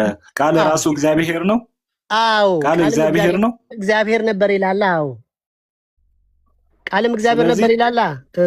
እሱ ንግግር ላይ ያለው ይኸውልህ ቃል የሚለው ቦታ እግዚአብሔር የሚለውን እንተካ። አዎ መጀመሪያም እግዚአብሔር ነበር በል። ቃል ነበር ነው የሚለው። አዎ ቃል አዎ እግዚአብሔርም እግዚአብሔር ዘንድ ነበር በል። አዎ እግዚአብሔርም እግዚአብሔር ነበር። በቃ እግዚአብሔርም እግዚአብሔር ነው። ታዲያ ምን ሊሆን ይችላል? doesn't make sense። ስሜት አይሰጥም። ያንተ ትርጉም ነው። አንተ እንግዲህ እንደ መረዳት ነው። አንተ አሁን ሴንስ አልሰጠህም። የትኛው እግዚአብሔር ነው እግዚአብሔር የነበረው? ሰማይ ሴንስ አልሰጠህም አይደል? አንተ አሁን ሴንስ ሚኒንግ አልሰጠህም፣ ትርጉም አልሰጠህም። እሺ ችግር የለውም። አሁን እግዚአብሔርም እግዚአብሔር ነበር አለን። እግዚአብሔርም እግዚአብሔር ነበር አለን። የትኛው እግዚአብሔር ነው እግዚአብሔር የነበረው? አሁን እዚህ ጋር ይሄ ጸሐፊው የሚያስተላልፍ ስለ ቃል ነው። ቃል ብሎ ነው የሚጀምረው። በመጀመሪያው ቃል ነበረ ይላል። ስለ ቃል ነው። የትኛው እግዚአብሔር ነው እግዚአብሔር የነበረው? ስለ ቃል ነው ያወራ ያለው እኮ አልኩ። ቃል አለህ አይደል? በመጀመሪያ ቃል ነበረ። እሺ ከዛስ ቃል የትኛው እግዚአብሔር? ቃል ነው ኢየሱስ ነው። ኢየሱስ እሺ የትኛውን እግዚአብሔር ነው የነበረው? በቃ አንሱ ተወለድ። በቃ አንተ ጌታ ኢየሱስ ክርስቶስ ይርዳህ እንድትወለድ፣ ዳግመኛ እንድትወለድ፣ መንፈሳዊ ሰው እንድትሆን እግዚአብሔር ይርዳህ። ከዛ ውጪ ሊረዳ አልችልም። ለመወለድ ነው ሽሜ። የትኛው እግዚአብሔር ነበረ? አንድ ምሳሌ ልስጥ፣ ሌላ ምሳሌ ይኸውልህ። በጌታ ዘንድ ይልና ምሳሌ አትስጠኝ። እዚህ ጋር እንቁም ሽሜ። ቆይ ላስረዳ። እሱን ብዙ ጊዜ ተወያይታችሁበታል እናንተ። ምንም አይጠቅምም። አንተ የምትፈልገውን ብቻ ነው ማውራት የምትፈልገው። ልጠይቅህ በጌታ ዘንድ ይልና እግዚአብሔር ነበር አለ። ቆይ በጌታ ዘንድ መልስ አትጠይቀኝም ሽሜ። ለምን እንደሆነ ታውቃለህ? ከጥያቄ እስኪ እንዴት ላስረዳ? እኔ እኮ አሁን አእምሮውን በምን ከፍቼ ላስገባለህ? እሺ በመጀመሪያው ቃል ነበር። ቆይ ስማ፣ በመጀመሪያው ቃል ነበረ። በመጀመሪያ ቃል ማን ነው? ቆይ አትጠይቀኝ። በመጀመሪያ ፍሮም ዘ ቢጊኒንግ ማለት ነው። ማን ነበር? ቃል ነበር። ማን ነው ቃል? ቃልም በእግዚአብሔር ዘንድ ነበር፣ ቃልም እግዚአብሔር ነበረ ካለ በኋላ ቃልም ስጋ ሆነ ይልሃል። ቁጥር 14 ላይ መጡ። ፒሪየድ። በቃ ታዲያ ምንድነው? ከዚህ በላይ ምንድነው የምትፈልገው? እሺ አንተ ሽሜ፣ ቃል ማን ነው እያልኩህ ነው እኮ። ኢየሱስ ነው። እሺ ቃል እግዚአብሔር ነበር ይላል። እግዚአብሔር የትኛው እግዚአብሔር? እግዚአብሔር ስፒሪት ነው። በእግዚአብሔር ዓለም እግዚአብሔር በሚባለው ዓለም ውስጥ የትኛው እግዚአብሔር ነው ቃል የነበረው? ቃልም እግዚአብሔር ነበረ ስትል እግዚአብሔር አብ፣ ወልድ፣ መንፈስ ቅዱስ አንድ አምላክ ማለት ነው። እንዴ ወልድ እዚህ ጋር ለብቻውን ተጠቅሷል እኮ በቃ በዛ እንትን ነው። በቃ መጽሐፍ ቅዱስ የሚነግረን እንደዛ ነው። ለምሳሌ እኮ አልኩ። አሁን ለምሳሌ በጌታ ዘንድ አንድ ቀን እንደ 1000 ዓመት፣ 1000 ዓመትም እንደ አንድ ቀን ነው ይልሃል። በጌታ ዘንድ በመንፈስ ዓለም ማለት ነው። በመንፈስ ዓለም በጌታ ዘንድ አንድ ቀን እንደ 1000 ዓመት፣ 1000 ዓመትም እንደ አንድ ቀን ነው ይልሃል። እንዴት ትረዳዋለህ? አሁን ይሄን ሀሳብ እሱ ኦኬ። አሁን ምን አልከኝ መሰለሽ? ስለከፈትኩት ተረዳሁኝ። አሁን እንደ ቀድሞ አይደለም። አሁን ተረዳሁኝ። ወልድ እግዚአብሔር ነበረ ማለትም ቃል እግዚአብሔር ነበረ ስትል ቃል አብ ወልድ ወይም ደግሞ ወልድ የሚባለው ራሱ አብ ወልድ መንፈስ ቅዱስ ነበረ አልከኝ። በእግዚአብሔርን ማንነት ውስጥ እግዚአብሔር በሚባለው ማንነት ውስጥ አብ ወልድ መንፈስ ቅዱስ አለ። ወልድ ደግሞ እነዚህን ሶስቱንም ነበረ በአንድነት ሶስትነት ውስጥ ማለት ነው። እና ኖ ወልድ አብ ወልድ መንፈስ ቅዱስ ነበረ አለ። መንፈስ ቅዱስም አለ። እግዚአብሔር አብ ወልድ መንፈስ ቅዱስ ወልድ እግዚአብሔር ነበረ ይላል አይደል? ወልድም እግዚአብሔር ነበር። አዎ እግዚአብሔር ደግሞ ማለት ምንድነው አልከኝ? አብ ወልድ መንፈስ ቅዱስ ነው አልከኝ። ወልድ አብ ወልድ መንፈስ ቅዱስ ነው። ወልድ እግዚአብሔር አብ ወልድ መንፈስ ቅዱስ። አሁን ወልድ ምን ሆነ? ስጋ ለበሰ ማለት ነው። ገና ስጋ አልለበሰም። የዛኔ መጀመሪያ ላይ ወልድ እግዚአብሔር ነበር አልከኝ። እግዚአብሔር ደግሞ ማለት እግዚአብሔር በሚባለው ማንነት ውስጥ ነበር፣ በአንድ አምላክ ማንነት ውስጥ። ጋድ ምንድነው ብያለው? መንፈስ ነው ብያለው። እግዚአብሔር መንፈስ ነው ብያለው። ሽሜ ቆይ ጥያቄ ላይ ጥፋ አትበል እሺ። እንግዲህ ከዚህ በላይ ምንም ልረዳችሁ አልችልም ወንድሞቼ። እግዚአብሔር ይርዳችሁ። አሁን እኮ እኛ ትልቅ ሰው ስለሆንክ በጣም ትልቅ እርዳታ ነው እንትን እየጠየቅን ያለነው። በምን ቋንቋ ላስረዳችሁ? እሺ በምን ቋንቋ? ቃል ምን ነበር አልከኝ? እኔ አሁን እረፍ ብዬ ደስ ብሎኝ ነው ያለሁት። ለምን እንደሆነ ታውቃለህ? አንድ ሚዩት አድርግ እንደው እሺ እንድትረጋጋ ማለት ነው። ምን አልከን? ቃል እግዚአብሔር ነበረ አልከን። በደንብ አደምጥ እሺ። ቃል እግዚአብሔር ነበረ አልከን። የ3 ዓመት ህፃን ልጅ በዚህ ልክ ባስረዳው በደንብ አንደርስታንድ ያደርገኛል። እርሱ ደግሞ በእድሜ አይ ቲንክ ትንሽ ገፋ ያሉ ስለሆኑ ለመረዳት ይከብዶታል ብዬ አላስብም። ቃል እግዚአብሔር ዘንድ ነበረ፣ ቃልም እግዚአብሔር ነበረ ስትል ቃል ማን ነው ስልህ ወልድ አልከኝ። እግዚአብሔር ማን ነው ስልህ አብ ወልድ መንፈስ ቅዱስ አልከኝ። ስለዚህ ቃል እግዚአብሔር ነበረ የሚለውን ሴንቴንስ ስንፈታው ቃል ማን ነው? ወልድ ነው። እግዚአብሔር አብ ወልድ መንፈስ ቅዱስ ነው። ስለዚህ ቃል እግዚአብሔር ነበረ የሚለው ምን ወደሚል ይመጣል? ወልድ አብ ወልድ መንፈስ ቅዱስ ነበረ ወደሚል ይመጣል አይደል? ትክክል ነኝ? ልክ ነው። ስለዚህ ወልድ አብ ወልድ መንፈስ ቅዱስ ነበረ። በዛ ማንነት ውስጥ መቼ ይኸውልህ ቅድም አንድ ሲምፕል ምሳሌ እኮ ሰጠው፣ አልሰማኝም። መቼ ነው የነበረው? ቆይ ስማኝ። ወልድ መቼ ነው አብ ወልድ መንፈስ ቅዱስ የነበረው? ወልድ መቼ ነው አብ ወልድ መንፈስ ቅዱስ የነበረው? ከመጀመሪያም ነዋ። ከመጀመሪያም። ከዛ በኋላ መቼ ተከፋፈሉ? መቼ ብቻውን ወልድ ሆነ? ወልድ ስጋ የሆነው ግን መቼ ነው ካልከኝ የዛሬ 2000 ዓመት ማለት ነው። መቼ ስጋ ሆነ አላልኩም። መጀመሪያ ወልድ አብ ወልድ መንፈስ ቅዱስ ነበር አልከኝ። ያ ማለት ወልድ የሚባል የለም ማለት ነው። አብ ወልድ መንፈስ ቅዱስ ነበረ። እግዚአብሔር አብ ወልድ መንፈስ ቅዱስ አንድ አምላክ ተብሎ ነበረ በመጀመሪያ ማለት ነው። ወልድ የሚባል ለብቻውን የለም አልከኝ።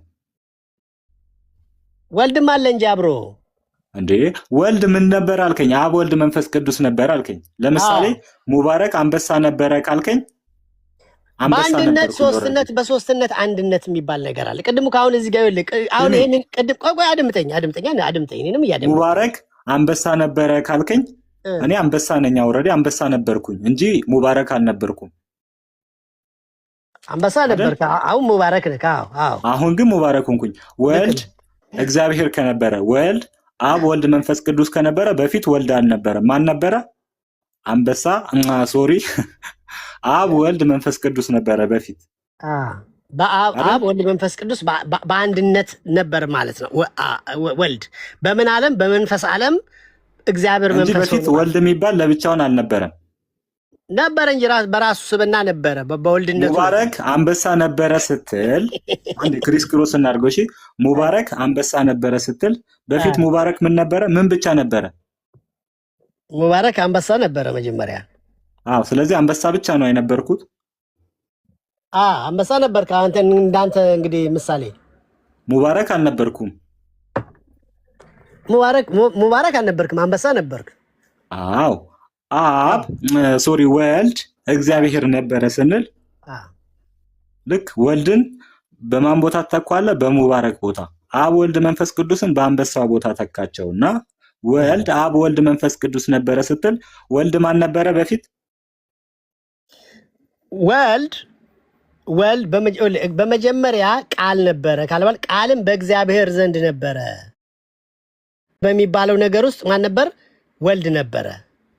እንደሱ አልጠየቁም። ቃል ነበረ፣ ቃልም እግዚአብሔር ሆነ። እግዚአብሔር ነበር። ችግር የለም ዲፋይን አናርገው። አሁን ወልድ እግዚአብሔር ነበር አልከን፣ ቃል እግዚአብሔር ነበር አልከን። ቃል ነው የነበረው፣ እግዚአብሔር ነው የነበረው በዛ ሰዓት። ቃል እግዚአብሔር ነው፣ ግን በእግዚአብሔር ውስጥ ነው ያለው። ደግሞ ይኸውልህ ቃል እግዚአብሔር ነበረ ስትል ቃል ነው የነበረው በዛ ታይም ወይስ እግዚአብሔር ነው የነበረው? እግዚአብሔርም ቃልም ነው ያለው። ቃልም በእግዚአብሔር እግዚአብሔርም በቃል በቃ አንድ ላይ ሆነው ነው ያሉት። እኔ አንበሳ ነበርኩኝ። ለሰው ለመንፈሳዊ ይከብድሃል። አንተ እኔ እኮ ይገባኛል። ጥያቄ እኮ አግባባ ትክክለኛም ጥያቄ ነው እኮ የምትጠይቀው። እኔ እኮ ጥያቄህን እየኮነንኩ አይደለም፣ ግን ሽመልስ በቃ ለመረዳት ዛሬ እስከ አባትህ ነው የምጠራህ። በጣም አዝናለሁ። ለመረዳት ትቸገራለህ። ኖ ለመረዳት ያስቸግራል። በቃ አሁን እኔ ከመጀመሪያም ተናግሬያለሁ። ይሄን ቶፒክ እንተው ብያለሁኝ እኮ። ለምን እንተዋለን ሽሜ? በቃ ታዲያ ምን ላድርግ? እሺ ምን ላድርግ? ሽሜ አንተ ልጅ ነበርካ በፊት? ልጅ ነበርኩ። ልጅ ሰው ነበርክ በዛ ሰዓት? አልነበርኩም። ልጅ ነበረ ከተባለ በዛ ሰዓት ልጅ ብቻ ነው የሚሆነው? ልጅ ነበር የሚሆነው። ልክ ነው፣ ልጅ ነው የሚሆነው። በልጅነት ዘመን ልጅ ነው የምትሆነው። እሺ አሁን በቃ ይሄን አንደርስታንዲንግን አትጣጠፍ እዚህ ጋር ስትመጣ ማለት ነው። ወልድ ማን ነበረ? ወልድ እግዚአብሔር ነበር። እግዚአብሔር ነበር አይደል? በእግዚአብሔር ዘንድ ነበር። መጀመሪያ ያለውን አለ መጨረሻ ላይ ያለውን ነው እያወራሁ ያለሁት። እሺ ወልድም እግዚአብሔር ነበረ አለ አይደል? ወልድ ማን ነበረ በዛ ሰዓት? ወልድ እግዚአብሔር ነበር። እግዚአብሔር ነበር እንጂ ወልድ አልነበረም። ወልድም እግዚአብሔርም ነበረ እኮ። ቃልም እኮ እግዚአብሔር ሆነ ይልሃል። ይኸውልህ ሽሜ አንተ ህፃን ነበርክ ስለ ህፃን ነበርኩ። ትልቅ ሰው ነበርክ? አልነበርኩም። አንድ ላይ ኮኤግዚት አታረግማ። ነበረ ካልክ በአንድ ማንነት ነው ኤግዚት የምታረገው። እንግዲህ መጽሐፍ ቅዱስ እንደዚህ ነው የሚያስተምረው አባቴ። እና በመጀመሪያ ቃል ነበር፣ ቃልም በእግዚአብሔር ዘንድ ነበር፣ ቃልም እግዚአብሔር ነበረ ይልና ቃልም ስጋ ሆነ ይለናል። ስለዚህ እግዚአብሔር የነበረው በመጀመሪያ የነበረው ስጋ የሆነው ማን ነው? ኢየሱስ ይባላል ብለን እንቀበላለን፣ እናምናለን ማለት ነው። እምነታችን በዛ የተመሰረተ ነው። እንግዲህ አንተ እግዚአብሔር ይርዳህ እላለሁ። እግዚአብሔር ያግዝህ፣ ይህንን ኮንሰፕት እንድትረዳ ጌታ ያግዝህ። ከባድ ነው ይገባኛል፣ ግን ቀላል ነው ደግሞ ለሚያምኑ ቀላል ስለሆነ ብዙ የኛ አምላክ ግን ማለት ነው። የኛ አምላክ ምን ይላል መሰለ? ዩሪዱ ላሁ ቢኩሙል ዩስረ ወላ ዩሪዱ ቢኩሙል ዑስረ ይላል። ከባድ ነገርን በእናንተ ላይ አይፈልግላችሁም፣ ቀላሉን ነገር ነው የሚፈልግላችሁ ይላል። የአላህ መልእክተኛ ደግሞ ኢነ ዲነ ዩስሩን ይላሉ። ሃይማኖታችሁ ገር ነው ይላል። ወለን ይሻደ ዲና አሐዱን ኢላ ገለበ ከናንተ አንዳችሁ ሃይማኖቱን ጠበቅ ያረግም ከባድ ነው ይሄ ምናምን አይልም ድንበር ያለፈ ቢሆን እንጂ ይላል በሌላ ሐዲሳቸው የሲራ ወላ ተዓሲራ ይላሉ አግራሩ አታክብዱ በሽራ ወላ ተነፊራ ሰዎችን አበስሩ አታሸሿቸው ይላል ኦኬ ይላል ልክ ነው ግልጽ ነው አዎ ገብቶኛል ስለዚህ ሃይማኖት ገር ነው ከባድ ነው እንደምትለው አይደለም እኔ መቻልኩኝ ከባድ ነው መቻልኩኝ ለኛ ገር ነገር ነው የሚፈልግልን አንተ ነው እኮ የከበደህ እንጂ እኮ አልከበደኝም እኮ ነው ያልኩት አንተ ከብዷል ሊከብድህም ይገባል ለምን ተፈጥሯዊ ሰው ነህ ተወለደ ለምን ይከብደኛል ሃይማኖት ገር ከሆነ መርጦ ላንተ ቀላል ለኔ ከባድ ይሆናል እንዴ ናቹራል ሰው ነህ አንተ ተፈጥሮ ከአዳም የተወለድክ ሰው ነህ አባቴ መንፈሳዊ ሰው ይባላል እኔማ ከክርስቶስ ተወለድኩኝ ዳግመኛ ተወለድኩ አንተ ሰው ሰራሽ ነህ እንዴ እኔ ናቹራል ስትል ኖ ከናቹራል ወደ መንፈሳዊነት ተለውጨ ነው እውነቱን እኮ ነው የምነግርህ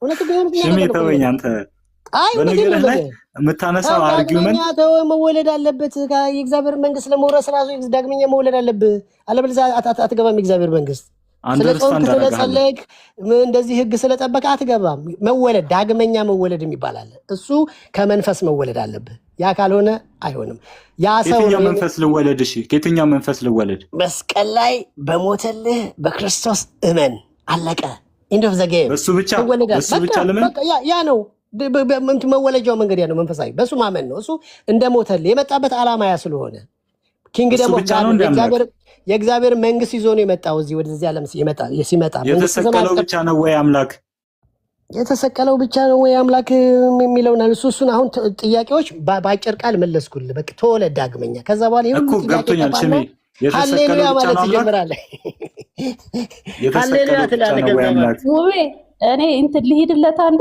ሙቤ እና በዚህ እኮ ደክሞኛል ግን እሱ እስኪ ደክሞ እየሄድኩኝ ነበር ቀጥይ እንዴት ነህ ሰላም ነኝ እግዚአብሔር ይመስገን ሰላም ነኝ የትኛው ዲኖሚኔሽን ነበርክ ማለት ምን ለምሳሌ ፕሮቴስታንት እምነት ለማለት ነው ፕሮቴስታንት ግን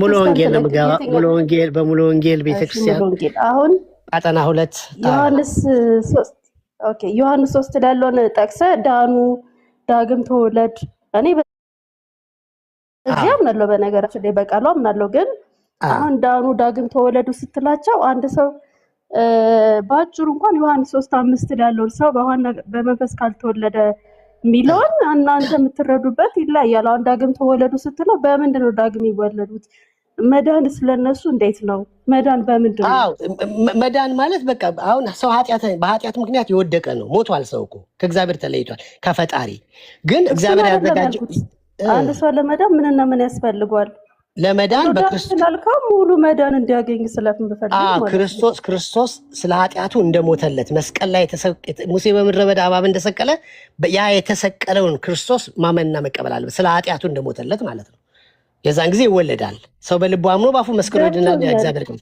በቃ ያቺ የሚከብዳል ቅድም ወንድሜ እንዳለው የሚከብድ ነገር አይደለም አይከብድም ቀላል ነው በጣም ግን እኛ አከበድ ነው ለምን ከጸጋው ስለሸሸን ወደ ህግ ስለሮጥን ቆይ በጌታ ቆይ ሽሜ አንደኛ መረጋጋት ያስፈልጋል መንፈስ ቅዱስ አለን ምንል ሰዎች መረጋጋት ማዳመጥ ማስተዋል ስላለብን ማለት ነው አሁን መዳን ስትለው አሁን ሙቤን ዳን አልከው እሺ ለመዳን ምንና ምን ያስፈልገኛል ቢል ምትጠቅስለት ቃል እርግጠኛ ነኝ ማርቆስ 16:16 ነው አይደለ ማርቆስ 16:16 ምን ይላል ያመነ የተጠመቀ ቢሎን አሁን እናንተ ያመነ የተጠመቀ እና ከመንፈስ ቢሎን ሙሉ ወንጌል አሁን እናንተ ሙሉ ወንጌል ኮምፕሊትሊ እኮ በጣም ትንብላለች ጥምቀትን ከቃሏን ውሃን ቃሉ የምትለው ስለዚህ ሙቤን አሁንና ስትለው ዳን ስትለው ከቃሉ ጋር እያጣረስክ ነው ወይ የምትጠራው አንተ ምን በምን አጣረስ ስለማያስኬደን ይሄ ቃል ነው ከናንተ ምን አጣረሱ ምን አልኩኝ ለሱ ምን አልኩ ኦኬ ሙሉ ወንጌል ለምሳሌ ጥምቀትን ለደህንነት ብላ አትቀበልም ለመዳን ብላ አትቀበልም ስርዓትን ለመፈጸም የቤተክርስቲያን አባል አካል ለማድረግ ብቻ ነው የምትጠቀምበት ስለዚህ ሙቤን እና ብለዋል ዳን ብለዋል ዳግም ተወለድ ብለዋል ዳግም ይወለደው ከመንፈስ ብሎ ክርስቶስ አስተምሯል እናንተ ደግሞ ውሃ የምትለውን ቃል ትሉታላችሁ መንፈስ እያለ መንፈስ ቅዱስ ትላላችሁና ትንሽ ነገር ያስቀርበል ለመዳን ሰው በክርስቶስ ቅድም ባልኩሽ መንገድ ነው የሚያምነው። በቃ ቅድም እኮ ኢየሱስ እኮ ብሏል። በጣም ሲምፕል ምሳሌ ነስተው እምነት ብቻ እኮ ነው። ቆይ ልጨርስ። ሙሴ በምድረ በዳ ምንን እንደሰቀለ ነው ያለው? እባብን እንደሰቀለ የሰው ልጅ ይሰቀል ዘንድ ነው። ሲያላወራህ ምን ገብቶኛል። ምሳሌ ኢየሱስ ክርስቶስ መሰቀሉን ብለሃል። አዎ እኛ እኮ ኢየሱስ ክርስቶስ ተሰቅሏል፣ ሞቷል፣ ተነስቷል እንላለን። ከክርስቶስ ጋር ደግሞ አብረን የምንሄደው ደግሞ በጥምቀት ነው ብለን እናምናለን አይደለ? እናንተ ደግሞ ያንን የክርስቶስ ስራ አይደለም። አንቺ ክርስቲያን ነሽ? ክርስቲያን ነሽ አንቺ? እናቴ ይቅርታ። አሜን አሜን።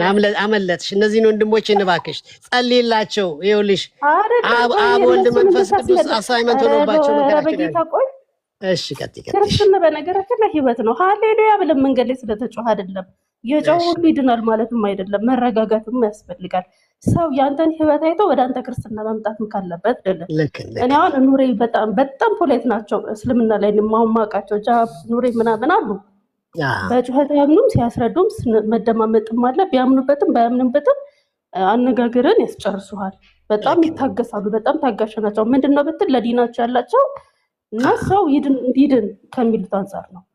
አንተም አሁን ማዳመጥ አለብን፣ መረጋጋት አለብን። አንተም ብቻ ሰው ሌላውን ይዘህ ደግሞ ማሰደብ ዳን አልኮ ሞቤል ነው ደጋግመህ እያልክ ነበረው። ዳግም ተወለድ ስትለው ነበረና ከአሁን ከመንፈስ ካልተወለደ አንድ ሰው ሊድን አይችልም አይደለ? የእግዚአብሔር መንግስት ሊወርስ ሊያገኝ አይችልም። ስለዚህ ሙቤ አሁን መዳን እፈልጋለሁ ቢል በእንዴት ነው ዳን የምትለው? የኢየሱስ ክርስቶስ ስቅለት ነው። አሁን እሱ ክርስቶስንም እኮ ስቅለቱንም አይቀበልም። ግን እንደው ምሳሌ እሱ ስላልከው ነው እንጂ አሁን ዳኑ ብላችኋል። እምነት ብቻ ነው የምትላቸው ወይስ አምናችሁ ተጠመቁ ከዛ ትድናላችሁ? አሁን አምናው መጠመቅ አለባቸው። መጠመቅ አለ። ግን ምን ከሆነ መጠመቅ የሚችሉበት ሁኔታ ላይ ካሉ ማለት ነው መጠመቅ አለባቸው። ለምን? በጥምቀት ሞትና ትንሣኤውን ለመምሰል ነው። ክርስቶስን ሞትና ትንሣኤ ለመተባበር ነው ወይ? እሱ ጋር ሄድኩም። እሱንማ አምነው እኮ ነው አምነው የሚጠመቀው። አንድ ሰው ክርስቶስ መጥቶ እኮ ያንን ክርስቶስን ሲያምን ያለውን አስተምሮ ሲያምን ያምናል፣ ይጠመቃል፣ ይወለዳል፣ መንፈስ ቅዱስን ይቀበላል። ሌላው ነገር ስለሚቀጥል ይሄን ግን እናንተ እንኳን አክሰፕት አታደርጉትም እያልኩ ነው። እኔ ደግሞ አሁን ሙሉ ወንጌል ደግሞ ይሄን ነገር እናንተ አክሰፕት አታደርጉም። መካነ ኢየሱስ ትሻላለች፣ ጥምቀትን አክሰፕት ታደርጋለች። የልጅነትን ሙሉ ወንጌል እንዴት ጥምቀት አትቀበልም ትያለሽ? እኔ ተጠምቄያለሁ። የተቀበልከው የህብረቱን አካል ለማግኘት ነው እንጂ ለመዳን ብላ አይደለም የተቀበልከው። በጣም ይቅርታ ነው አይደለም። አይ አንደኛ እንደ ሙሉ ወንጌል እንትን ወክለን መናገር አንችልም። እኛ እንደ ዲኖሚኔሽኖችን አንስተን መናገር አንችልም። አሁን የግላችንን እንትን ነው። ግን እኔን ከጠየቅሽኝ ማለት ነው እኔ አሁን ምንድነው ሙሉ ወንጌል ጥምቀት ለደህንነት አትልም እያልኩ ነው። አንተ ማታምንበትን እነ ሙባረክን መተህ ዳግም ተወለዱ የምትልበት ምክንያት ግን አይገባኝም። እኔ እኮ አይደለም ያልኩት ኢየሱስ ነው ያለው።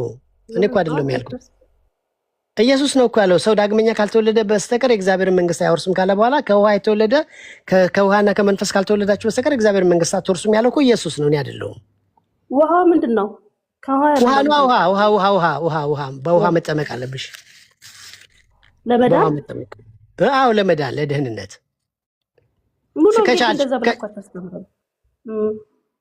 እንዴት እንደዛ ታስተምሩ? እንዴት አታስተምሩ? እኔ ተምሬያለሁ የተጠመቅኩት ስርዓቱን ለመፈጸም ብለህ ነው። ከሞቱ ጋር ስንሞት ለምንድን ነው የምንጠመቀው? ከሞቱ ጋር ለመተባበር። እሱ እንደተቀበረ እኛም እንቀበራለን፣ እሱ እንደተነሳ እኛ እንነሳለን። በትንሳኤው ለመተባበር። ለኃጢአት ስርየት ሁላችሁ አይደለም የምትጠመቁት? ለመዳን ለኃጢአት ስርየት ምናምን ለኃጢአት ስርየት እኮ በክርስቶስ ማመንሽ ነው። ክርስቶስ ስለ ኃጢአትሽ እንደሞተልሽ ማመንሽ እምነት ነው የሚያድነው። 16 ግን ያመን የተጠመቀ ይድናል ሲል እምነት ብቻ ያድናል እያለ አይደለም። የተጠመቀ ብቻ ይድናል እያለ አይደለም። ሰምተሽኝ ከሆነ ተናግሬያለሁ። ሌላ ቶፒክ ነው። ወደ ቤትም በዚህ ነው ብሎክ የተደረገው ማለት ነው። ቀጥሉ። በጣም ይቅርታ። ዳኑ እያለ ብሎክ ኤኒዌይ አሁን የተነሳንበት ፖይንት ምንድን ነው? ስለ ስላሴ የተነሳ ይሄ ስላሴ ጥያቄ ሁል ቀን የሚነሳ ጥያቄ ነው። ሁል ጊዜ መልስ ያላገኘ ጥያቄ ነው። ጠያቂም አለ መላሽም እኮ አለ። ግን እስቲል መግባባት አልተቻለም። አዎ ተገቢ ነው። ሁሌ ግን ጊዜ ከሚገድል መጀመሪያ መሆን ያለበት ሰው መንፈሳዊ መሆን አለበት። መንፈሳዊ ለመሆን ደግሞ ዳግመኛ የግድ መወለድ አለበት። በቃ መንፈሳዊውን ዓለም የምንረዳው በዛ መልኩ ስለሆነ ማለት ነው። ለመወለድ ደግሞ ሰው ክርስቶስ የሞተለትን ክርስቶስ ዓለም እኮ እነሱ መወለድ አለባቸው እንዴ። አንድ ሰው ዳግም የሚወለደው ምን ሲሆን ነው? ሲያምን እኮ ነው። ክርስቶስ እኮ የመኗ እንዲያምኑ እኮ ነው የምፈልገው። እኔ እኮ ለዚህ የመጣሁት አይደለም። በዚህ መንገድ ነው ታዲያ በቁጣ ነው እንዲያምኑ የምትለው? ኧረ አልተቆጣሁም። መገናኛ ነው እንዲያለ ነው። እንደዚህ አልተቆጣሁም። እኔ ተቆጥቼ እኮ ነው። ይቅርታ አልተቆጣሁም። ይሄ ልቆ እናሳረፍሽ። እሺ አስቶ ሽሜ